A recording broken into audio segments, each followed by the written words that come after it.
데살로니가전서 5장 25절에서 28절까지의 말씀입니다.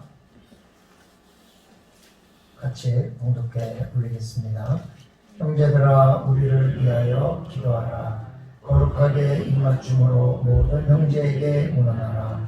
내가 주를 힘입어 너희를 명하노니 모든 형제에게 이 편지를 읽어주라.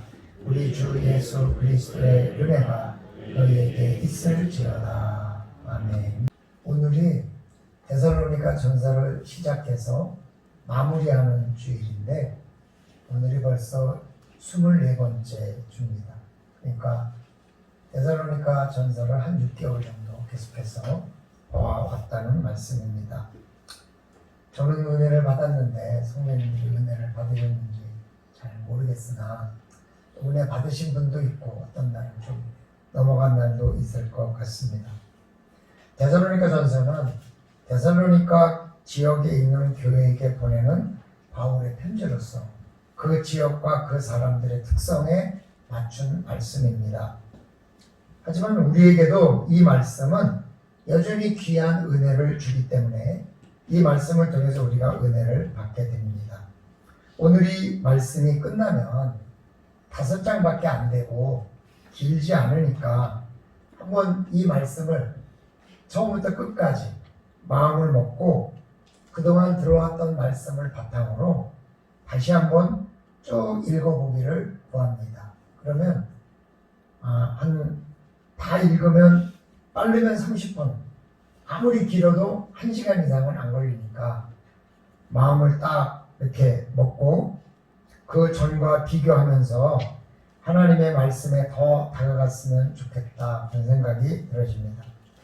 꼭 읽다가 혹시 놓친 말씀이 있어서 더 듣고 싶으면 우리 벌교 소망교회 카페나 아니면 유튜브에서 벌교 소망교회나 또 박원영 목사 이렇게 검색하시면 다시 들을 수 있도록 나올 것입니다.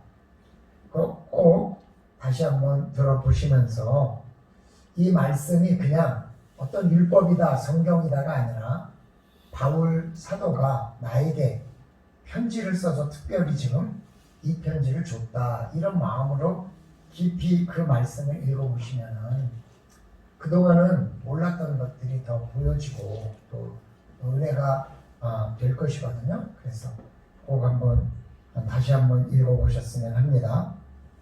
오늘 말씀은 이제 마무리입니다. 마지막 시간입니다. 여전히 바울은 데살로니가 교회를 향해서 형제라고 부릅니다. 비록 데살로니가에 오래 있지는 않았지만 그러나 바울이 형제라고 부릅니다. 우리가 그냥 생각하면 형제? 그냥 그렇지 이렇게 볼 수도 있습니다. 그런데 유대인들끼리 서로 형제라고 할 때 이게 그냥 보통 단순한 형제가 아닙니다. 내가 그냥 우리 청년들에게 형제 이렇게 부르거나 자매 이렇게 부르는 그 정도가 아니라 이 형제라고 말하는 것은 경제 공동체라는 뜻입니다. 그래서 유대인들은 모두가 다 경제 공동체입니다. 그래서 유대인들이 만약에 유대인보다 더 싸게 팔거나 유대인이 다른 사람보다 더 비싸게 팔면 형제가 아닙니다. 그래서 유대인은 제일 싸게 팔고 제일 비싸게 사주고 그리고 남들과 똑같이 해줍니다.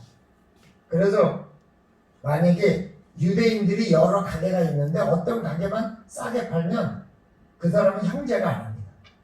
그래서 아무리 유대인들에게는 싸게 팔라고 해도 싸게 안 팝니다. 왜냐? 내가 싸게 팔면 당장은 이익이 되겠지만 서로 경쟁하다 보면 결국 나도 언젠가 손해본다. 이런 형제 공동체. 그래서 내가 못 팔아도 내 형제는 누군가 그걸 팔 거다. 그러니까 굳이 내가 싸게 팔지 않아도 된다. 이런 의식을 갖고 있기 때문에 이들은 경제 공동체입니다. 또 이들은 생명 공동체입니다. 생명 공동체라는 건 뭐냐면 저 사람이 만약에 우리 유대인을 죽였다.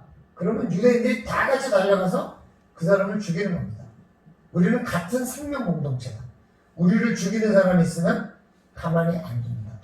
그래서 얼마 전에 북한에서 죽은 그 대학생이 유대인의 자녀이기 때문에 유대인들이 전부 정부를 공유해가지고 이 북한하고 관련된 모든 계좌들이 나오기만 하면 그 계좌의 출금을 정지하는 일들을 계속 신고해가지고 계속 막아가고 있는데, 이게 그래서 어떤 신문에 잘못 건드렸다, 저 사람이 유대인이라는 걸 잘못 건드렸다, 이렇게 얘기하는 건 뭐냐면, 그들은 생명 공동체로서 누가 형제가 죽으면 자기가 죽은 것처럼 그렇게 복수도 하고 그렇게 대하기 때문에 그들을 형제 공동체, 생명 공동체, 경제 공동체라고 얘기합니다. 따라서 다른 이방인을 바울이 형제라고 부르는 것은 어마어마한 일입니다. 그것은 굉장히 큰 의미가 있는 거죠. 유대인도 아니고, 같은 형제도 아닌데, 그럼에도 바울은 데살로니가가 개처럼 생각하고 또 죄인처럼 생각하는 그 이방인에게 바울이 형제라고 부르는 것 자체가 큰 의미가 있는 거죠. 그렇게 부를 수 있는 이유는 뭐냐면, 그들이 혈육으로는 같은 형제가 아니지만 예수 그리스도의 피를 공유한 의미에서는 형제 공동체라고 보는 거죠. 우리는 예수 그리스도의 피로 전부 천국에 가게 된 형제들입니다. 우리는 예수 그리스도와 함께 천국에 가서 영원한 시간을 같이 보내야 될 공동체입니다. 여기서 싸울 때는 교회 떠나면 그만이고 안 볼 것 같잖아요. 근데 우리가 천국에 가면 다시 만난다 이거예요. 차라리 여기서 해결하고 살아야지, 여기서 원수지고 떠났다가 나중에 천국에서 만나는데, 여기는 길어야 뭐 80년, 60년, 나이 60에 만나면 길어야 20년, 30년이지만 천국에 가면 영원히 같이 살아야 되니 어떡하겠어요. 여기서 해결하고, 그리고 가야지. 이게 그냥 피해서 될 문제는 아니다. 그러므로서 이 형제라고 하는 이 바울의 단어 속에 데살로니가 교인들, 이방인들에게 형제여 이렇게 불렀다는 이 말 자체에서 바울이 데살로니가 교회를 생각하는 그 애틋함, 그런 공동체 의식이 거기서 읽혀지는 겁니다. 이 말은 몸은 떨어져 있으나 바울이 떨어져 있는 거잖아요, 데살로니가 교회에서. 그러나 마음으로는 그들과 함께하고 피를 나는 형제로 여기면서 내가 너희들을 그런 공동체 의식을 가지고 대하고 있다, 이렇게 말하는 거죠. 사랑하는 성도들, 저와 성도님들도 생전 알 수도 없는 사람들이었지만 이렇게 만나서, 또 제가 여러분들을 기도하고 여러분들이 저를 위해서 기도하는 이유가 뭡니까? 또 여러분들이 여러분들끼리 서로 기도하는 이유가 뭡니까? 우리가 예수 그리스도의 보혈의 피로 하나가 되었기 때문에, 우리가 생판 모르는 사람들이 모여서도 마치 피를 나는 형제와 자매처럼 더 가깝게 그런 일들을 겪으면서 우리가 서로를 위해서 기도하고 그러는 거 아닙니까? 그러니까 저도 성도님들을 돌보는 목회자로서 바울과 같이 우리 성도님들을 형제요, 자매요 라고 부를 수 있는 것이고 또 불러야 하는 것이고, 그래서 부디 오늘 말씀을 그냥 무시하지 마시고 가볍게 생각하지 마시고, 제가 여러분을 피를 나는 그런 형제들에게 하는 간절한 부탁으로 좀 받아주셨으면 좋겠다. 그래서 그 이유는 그리스도의 은혜가 성도님들에게 임하기를 바라는 마음이 제게 있기 때문에 제가 이런 말씀을 드리는 거지, 저는 아무 관계가 없으면 제가 뭘 이렇게 하겠습니까?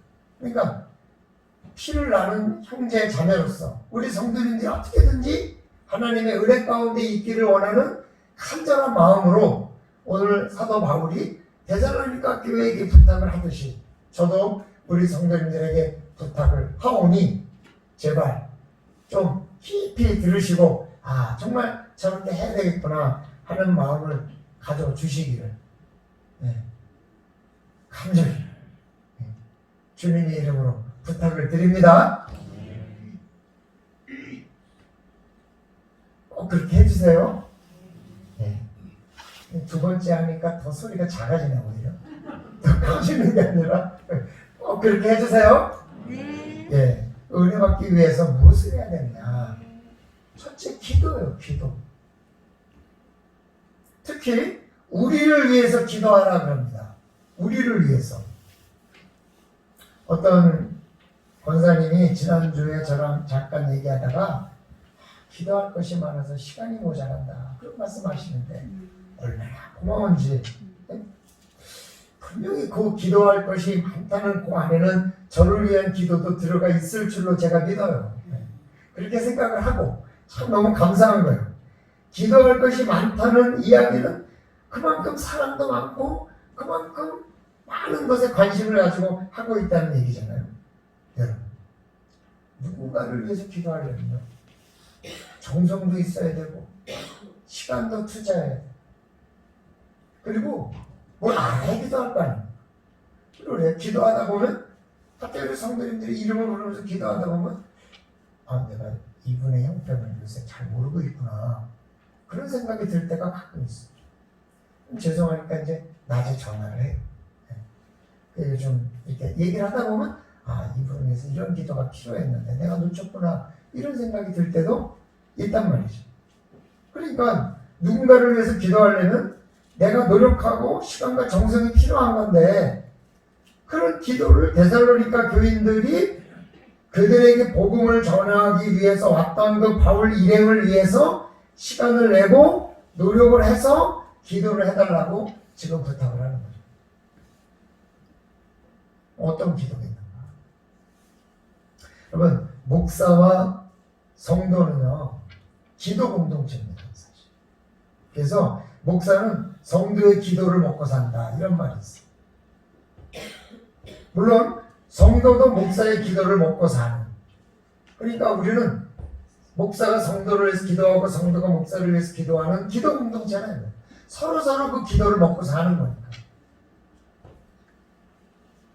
목사가 기도를 할 때 성도의 삶이 윤택해지는 거죠. 그리고 목사가 기도할 때 성도님들이 더욱더 충만해지고. 판잡촌에서 목회를 하시는 목사님이 성도들을 보니 참 어렵게 사는 걸 보니 마음이 아파서 하나님 앞에 기도를 했어요. 하나님, 우리 성도님들이 다들 어렵게 사는데 TV라도 하나씩 좀 다 주셔서 좀 윤택하게 살기를 원합니다. 그랬더니 한 집, 두 집 TV가 늘어나더래. 그래서 하나님 앞에 감사했대요. 하나님 고맙습니다. 그랬더니 성도들이 TV를 보느라고 교회를 한다. 여러분, 기도로 그렇게 되었다는 걸 모르면 그런 현상이 나타나요. 기도로 그렇게 됐다는 걸 알면 더 나와서 하나님 앞에 기도하고, 하나님 이제 TV가 아니라 냉장고가 있어야 되겠습니다. 하나님 냉장고가 아니라 이제 집이 있어야 되겠습니다. 차가 있어야 이렇게 기도하게 될 것 같아요. 저는. 물론 그런 물질적인 기도가 꼭 올바른 기도가라고 생각하지는 않아요. 그러나 또 세상을 살다 보면 그런 기도를 우리가 해야 될 필요가 있잖아요. 아니, 젊은이들이 직장을 가져야 되고 젊은이들이 결혼도 해야 되고 다 그런 기도가 성도의 삶을 윤택하기 위해서 기도할 때 한 가지가 윤택해지면 또 다음 걸 위해서 기도하고 그렇게 기도할 수 있는 거잖아요. 하지만 기도의 힘과 은혜를 알면 하나님 앞에서 나와서 기도를 하게 되는데 그런 기도의 힘을 모르면 힘들어요. 우리는 힘들어요. 물론 힘들죠. 그래서 우리 성도님들이 이 기도의 힘을 잊지 마시고 목회자가 여러분들을 위해서 기도할 때 그 기도를 받아 먹어야 되지 않겠어요? 그래서 삶도 윤택해지고 뭔가 좀 믿음도 든든해지고 그래야 되지 않겠어요? 목사가 하나님께 기도하는 것을 하나님이 들어주시는 이유가 있어요. 여러분, 사실 목사가 뭔 힘이 있어요. 그래서 어떤 목사님이, 선배 목사님이 그래요. 목사가 성도들을 위해서 돈이 있으면 좋겠다라는 생각이 들 때가 있어요. 뭔지 아세요? 어려울 때 내가 돈이 많으면 돈 팍 주고 이거 갖고 좀 새롭게 일어나봐 이러고 싶을 때가 있다고요, 목사가. 근데 그 목사님은 뭐냐면 목사가 그런 생각이 드는 순간에 목사를 그만해라 막 그렇게 얘기했어요. 왜냐하면 목사가 기도가 아닌 영적 지도자가 아닌 물질적으로 뭔가를 해결하려고 할 때 이미 기도가 끊어졌다 이렇게 말하는 거예요. 저 그 말을 들을 때 정말 그렇구나. 그런 일이 있을 때 내가 기도해야 되겠다 이렇게 매달리는 게 아니라 내가 돈이 있으면 좋겠다 이런 거 보면서 목사가 영적이 아닌 물질적이 됐다는 의미이기 때문에 그만두라 그러는 거잖아요. 근데 목사가 무슨 돈이 있어요? 그런데요, 누가복음 22장 29절에 보면 이런 말씀이 있어요. 내 아버지께서 나라를 내게 맡기신 것 같이 나도 너희에게 맡겨.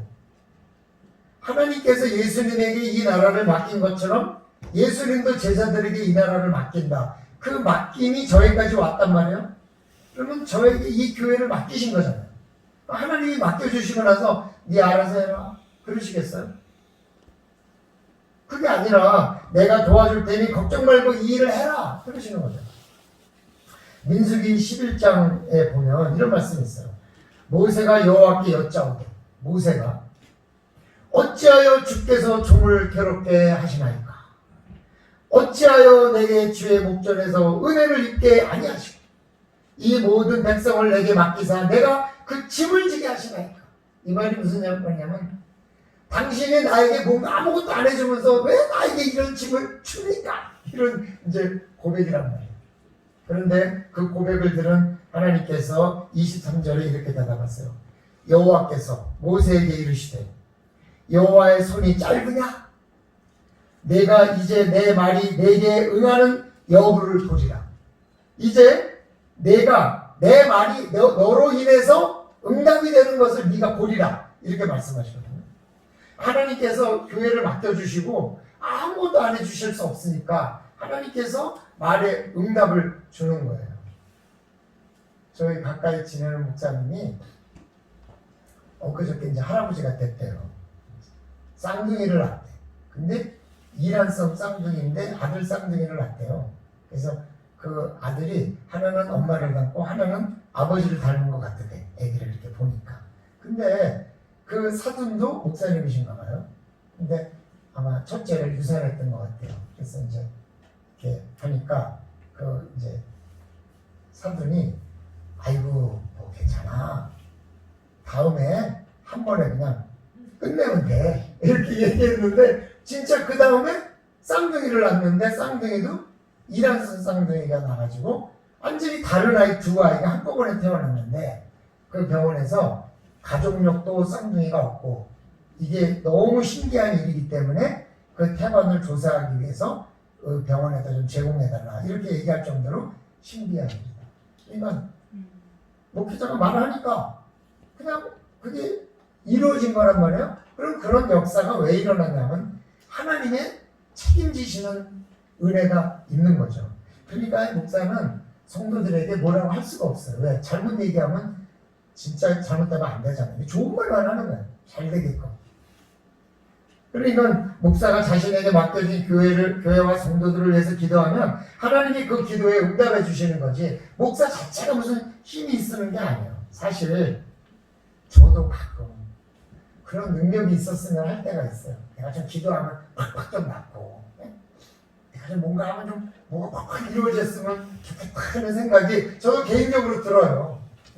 그러나 그저 목사는 기도하고 그 응답을 하나님께서 해주시는데 목회자가 기도하고 하나님께서 도와주시고 성도가 그 기도를 받고 얼마나 이게 아름답고 좋은 일들이에요.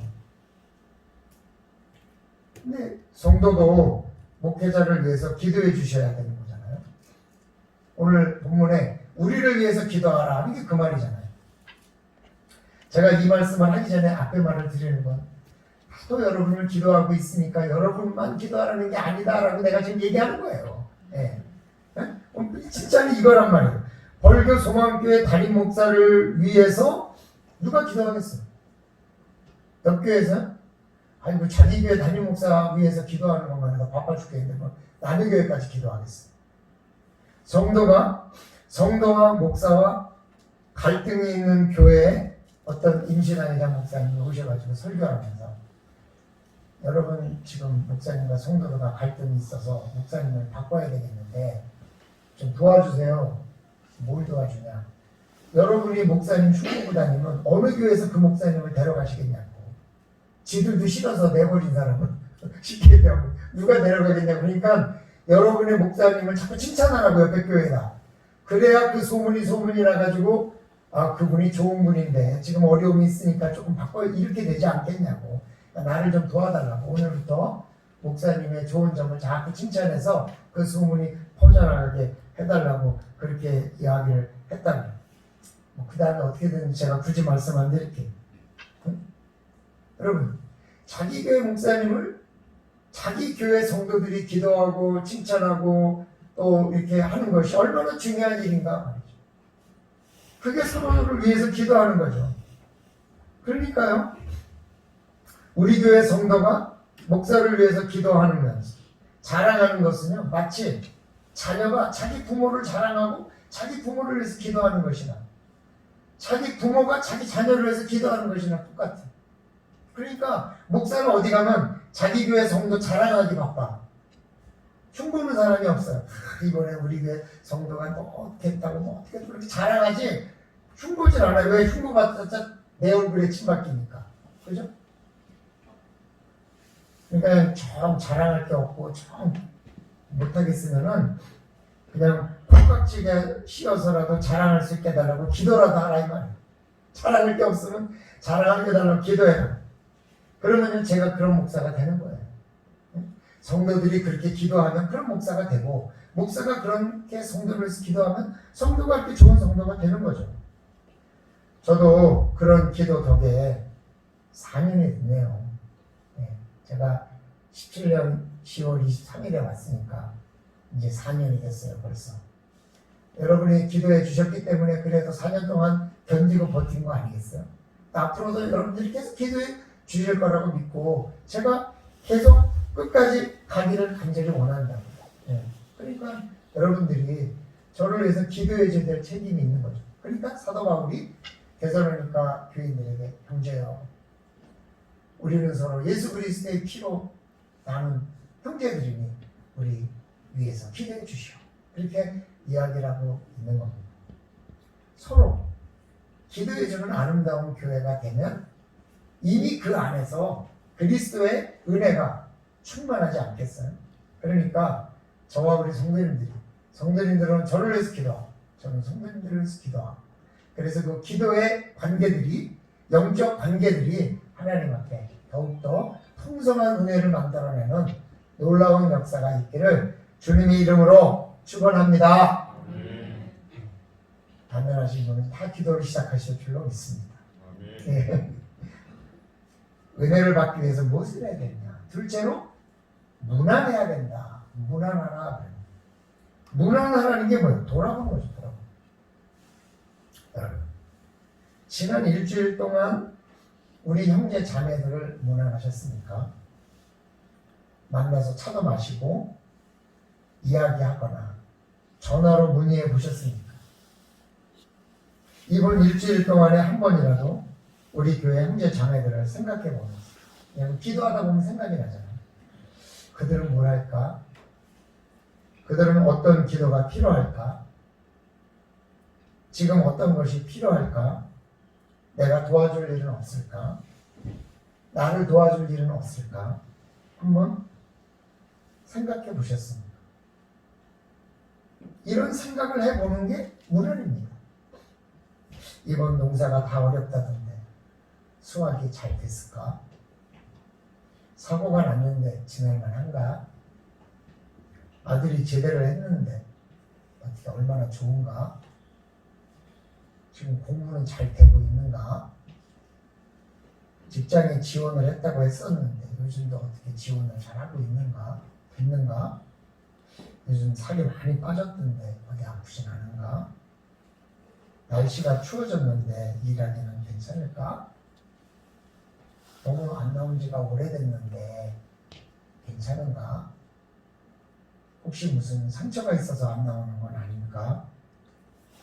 이런 생각을 하면서 전화를 해보고 만나는 거, 그런 게 무난해요. 근데 희한하게요, 무슨 상처를 받아서 못 나오면요, 목사가 전화하면 이야기를 안 해. 근데 성도가 전화하면 이야기를 하는 경우가 많더라고요. 자기네들끼리는 통하나 봐. 나는 뭐라 그러면 내가 뭐라 그럴 줄 아는가? 그러니까 어떨 때는 안 나올 때는 목사가 전화하는 것보다 성도님들끼리 비슷한 게 친구분들 좀 잘 아는 평소에 아는 사람들끼리 전화해서 차 한잔 마셔. 그럼 좀 저한테 살짝 지혜를 주면 제가 또 그걸 갖고 기도하고 이런 관계들이 돼야 되는데 서로도 안 만나, 기도도 안 해, 관심도 없어.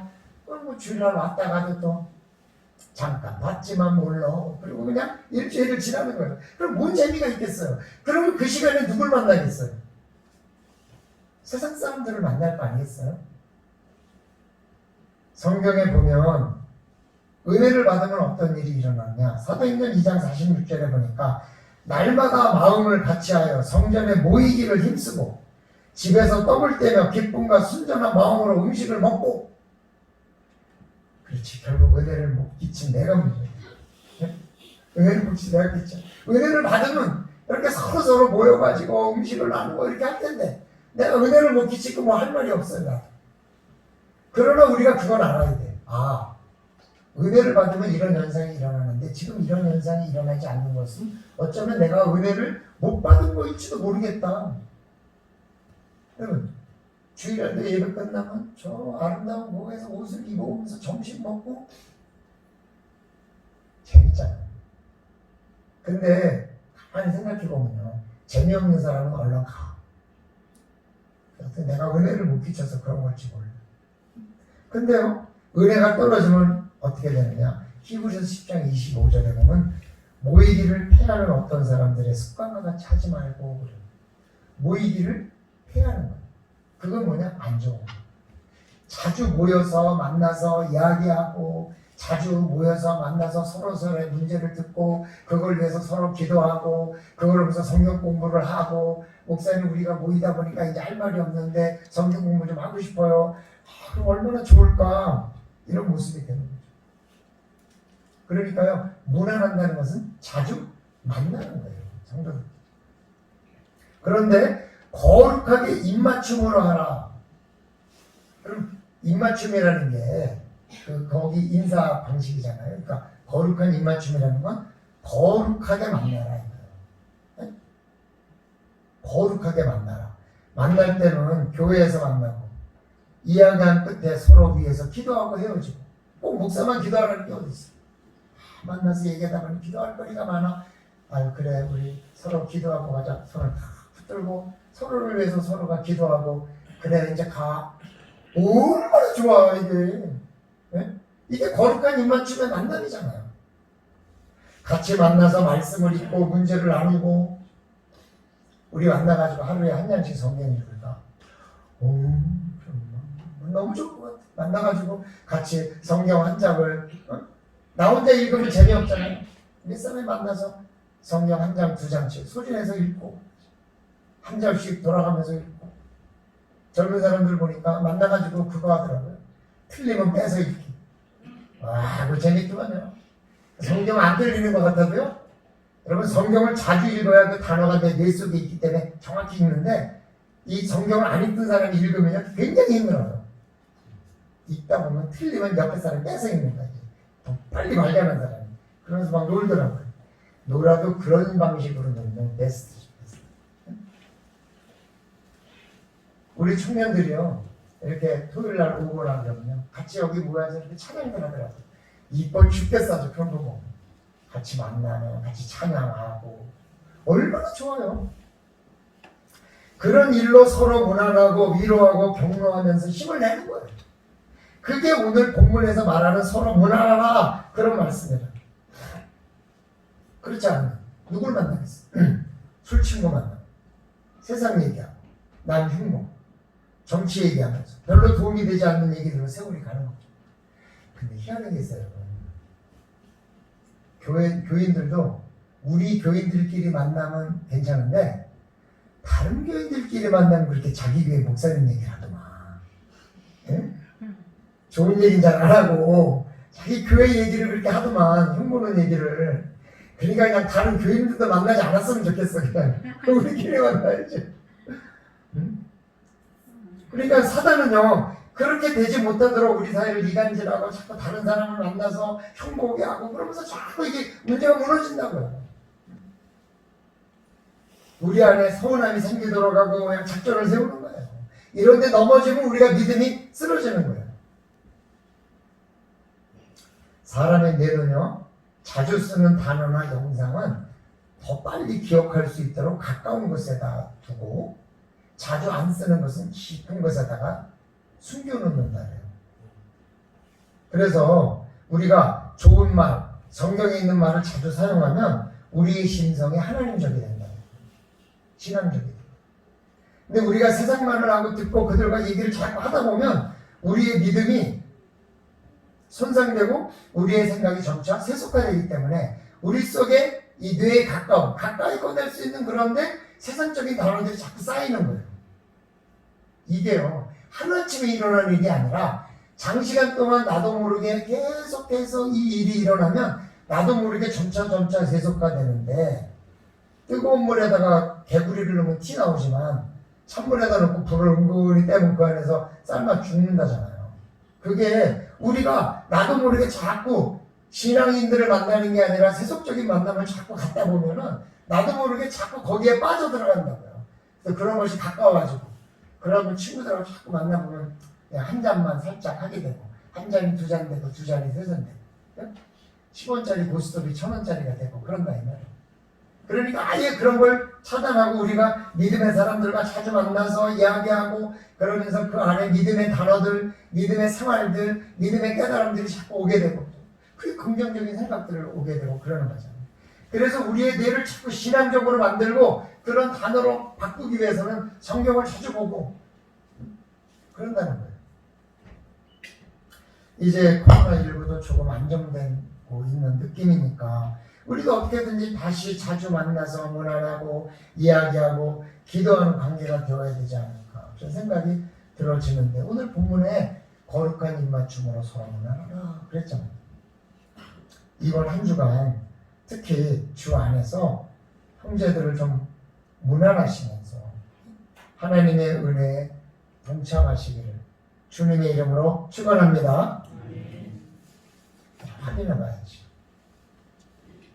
그럴 땐 조금 웃어줘요. 갑자기 분위기가 확 가라앉아 버리면 웃자고 한번 한들. 은혜받기 위해서 무엇을 해야 됩니까? 셋째로 편지를 읽어줘라. 그런 말이에요. 편지를 읽어줘. 지난주 어떤 공무원 얘기가 TV에 나왔어요. 이렇게 보니까 기자 생활을 은퇴하고 늦게, 그러니까 내 생각에는 아마 50이 거의 다 돼서 구급 공무원 시험을 봐가지고 합격을 한 것 같아요. 그래가지고 이제 말단으로 들어간 거예요. 나이가 많은데 자기 부서에서 자기가 나이가 제일 많대.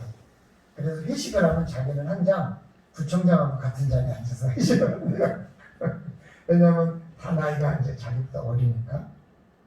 근데 이제 뭐 3년 있으면 은퇴한다니까 아마 내 생각 나이가 지금 50대 초반 정도 되는 것 같은데, 이 사람이 신입사원이지만 SNS 소통이 좀 어려우니까 자기보다 위나 젊은 사람들이 힘내세요 이렇게 문자를 보내잖아요. 그러면 고마워 이렇게 문자를 보내야 되는데 이 문자 보내는 게 늦으니까 직접 가가지고 고마워 이렇게 얘기를 한대요. 그래가지고 보내는 게 너무 어렵대. 예? 그러니까 이분은 옛날 사람이니까 자기가 직접 가서 말하는 게 훨씬 더 좋은 거예요. 뭔가 이렇게 문자로 보내는 게 어려운 거죠. 저희가 비대면으로 뭔가 이 노예 회의도 많이 했는데 카톡으로 하니까 어떤 이제 올 11월 달에 은퇴하시는 목사님이 저에게 전화해서 목사님 카톡이나 어렵네. 왜요? 뭐 얘기를 하니까 문자를 찍어야 되는데 이게 문자 속도가 느리다 보니까 뭐 몇 글자 썼는데 벌써 다 끝났다 그러니까 나는 어렵다 그래서 그다음에 그럼 알겠습니다. 그래서 그다음에 전화로 같이 그룹 통화를 해가지고 한 20명이 같이 그냥 그룹으로 통화해가지고 그 얘기를 한 적이 있거든요. 근데요, 데살로니가 교회 시대가 그랬다는 거예요. 무슨 말이든지 전화를 하면 직접 가거나 편지를 쓰지 않으면 전할 수가 없었다는 거예요. 그렇잖아요. 지금처럼 SNS가 있어, 뭐가 있어, 없으니까. 그래서 글로 쓴 데살로니가 전서와 같은 편지는 여러 장으로 필사해서 돌려보는 형식인데, 그걸 조수 읽으면 너무나 어려우니까 이렇게 모여 앉아있는 사람들에게 읽어준다고요, 대표가. 그러면 그때는 교회가 없이 가정 예배를 주로 드리니까 뭐 어떤 집에 몇 명 어떤 집에 몇 명 이렇게 모여 있잖아요. 그럼 그 모여 있는 사람들에게 바울로부터 편지가 왔는데 이런 편지가 왔습니다. 그리고 읽어주는 거예요. 그러면 그걸 그냥 듣는 거예요. 이렇게. 근데 지금도 사실 데살로니가 전서 그냥 읽어주면 돼요. 근데 그때는 그때 온 편지니까 그때 상황과 그때 단어와 그때 현상들이 다 공유하고 있으니까 그냥 읽어줘도 이해가 됐는데 지금은 그때 시대가 아니니까 지금 읽어주면 여러분이 저게 뭔 소린가 그러니까 이제 뭐 해석을 붙이고 또 지금으로 뭐 이렇게 말하자면 지금 시대에 맞게끔 이렇게 바꿔서 제가 말씀을 드리는 거잖아요. 그러니까 여기서 말하는 편지는 바로 성경인 거죠. 그 편지들이 모여서 신약 성경이 된 거잖아요. 이 말씀은 누구에게나 읽어야 될 좋은 글이래요. 그래서 저도 말씀을 드리는 거예요. 이제 제가 데살로니가 전서가 끝났으니 이제 뭘 가야 될까? 어느 성경으로 또 가야 될까? 고민하고 있어요. 저도 이제 한 내일이나 모레쯤은 결정을 해야 이제 또 준비를 할 테니까. 그래서 지금 고민을 하고 있어요. 네. 여러분이 혹시 목사님 이 말씀 좀 꼭 더 자세히 알고 싶어요. 그러면 저한테 얘기해 주세요. 그럼 뭐 저를 도와주시는 거죠. 네. 지금 생각에는 요한복음의 7가지 기적을 일단 7줄 정도 하면서 다음 본문을 좀 고를까 지금 그런 생각을 지금 기본적으로 갖고 있습니다. 어쨌든 그러니까요. 이제는 데살로니가 전서를 자세히 설명해 드렸으니까 우리 성도님들하면 다 읽으면 아 이게 그 말이구나 이렇게 이해되는데 아까도 말씀드렸지만 짧으면 30분 길어야 1시간이면 이거 다 읽어요. 5장밖에 안 되기 때문에. 그러니까 분위기를 잡고 한번 소리 내어 읽든지 아니면 남편이 읽어주고 아내가 듣든지 서로 이렇게 들어주면서 이게 무슨 하나님이 율법이나 법을 읽는다고 생각하지 마시고 사도 바울이 오늘 나에게 이 편지를 읽어준다 돼요 이제. 왜? 제가 자세히 배경을 설명해 드렸으니까 무슨 말인지 알 거 아니에요 들으면. 그리고요 따뜻한 편지를 읽는다 생각하시고 읽거나 들으시고 그 한 번에 다 읽으니까 뭐가 제일 감동이 됐다라는 말을 단톡방에 짧게 올려달라 이 말씀이에요. 네? 올려달라 이 말씀이에요. 그러면 제가 올린 분들에게 다음 주일날 선물을 드리겠다 이 말씀이에요. 금요일까지 다 읽으라 이 말이에요. 그러니까 안 읽게만 해봐. 특히 우리 권사님들은 반드시 읽어야 되고 집사님들은 꼭 읽어야 되고 네? 청년들은 알아서 하면 또 안 읽으면 안 되니까 읽어봐요. 이거를 성경을 한 번에 이렇게 쫙 읽어보면요 새롭다니까요. 그러다가 이 말이 무슨 말이었지? 그러면요 그 본문을 찾아서 들으시라고요. 다시 한번 유튜브나 한번 다 있으니까. 응? 그리고요 이번 한 주간 금요일까지 읽고 올려주신 분들을 토요일 아니면 선물을 사야 되니까 몇 개인지 봐가지고 금요일날까지 읽고 올리다 이거예요. 한 줄이라도 좋아. 아주 그냥 내가 제발 아주 빌어. 한 줄이라도 좋고 10줄이면 더 좋고 하여간 아니면요 문자가 느리면요 요새는 휴대폰이 좋으니까요 말로 녹음해서 올리면 그냥 돼요. 음성으로도. 그래도 돼요. 하여간 어떤 방법이라든지. 그리고 뭐 단톡방에 올려놓는 게 도저히 이게 다른 사람이 보면 그래서 좀 그러면 좋아요. 개인적으로 줘도 좋아. 그것도 인정. 야, 제발 이 한 주간 동안 바울이 읽어주라 그랬으니까 읽으라 그랬으니까 읽으시라 이거 읽으시라. 읽고 그 감동을 올려라 이거. 정 올리기 싫으면 읽었습니다 이렇게 올리든지 하여간. 네? 그 거짓말을 안 하겠지. 예. 그러니까 그렇게 해주면 제가 일석이조잖아요. 성경도 읽고 선물도 받고 물론 뭐 어마어마한 뭐 자동차 한 대씩 드릴 수는 없으나 그래도 제가 자동차 모형을 드릴 수는 있으니까 그러니까 뭔가 이렇게 잘 골라서 선물을 드릴 테니 꼭 좀 읽으시고 요새 뭐 오늘 오후에 오후 예배도 안 드리니까 그냥 나 집에 가면 못 읽을 것 같아. 우리 여기서 그냥 같이 읽고 가자. 그래가지고 한 명이 읽고 한 명이 한 달씩 돌아가면서 읽고 나머지는 듣고 5명이 모여서 해도 돼요. 네?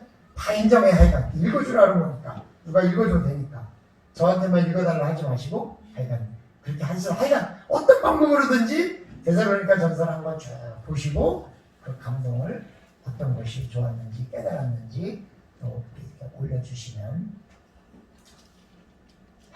제가 기다리겠습니다. 하실 거죠? 네, 하실 거죠? 이건 마스크를 써가지고 누가 대답을 했고 누가 안 했는지 알 수 없네. 하실 줄로 믿습니다. 기도드리겠습니다. 하나님, 데살로니가 교인들에게 사도 바울이 말하는 것을 우리가 살펴보면서 지금까지 은혜를 나눴습니다. 기도하라, 서로 문안하라, 그리고 편지를 읽어주라. 서로서로 우리가 모여서 만나서 성경을 읽고 서로서로 위해서 기도해 주면서 서운한 것도 풀고 화가 난 것도 풀고 도와달라는 것도 풀고 서로서로 그랬으면 하는 것이 부족한 종의 기대고 또 소망입니다. 주님 도와주셔서 이번 한 주간 데살로니가 전서를 읽으면서 우리에게 주시는 하나님의 말씀을 새롭게 깨닫는 귀한 시간 될 수 있도록 아버지 하나님께서 붙들어 주시옵소서. 예수님의 이름으로 기도드리옵나이다. 아멘.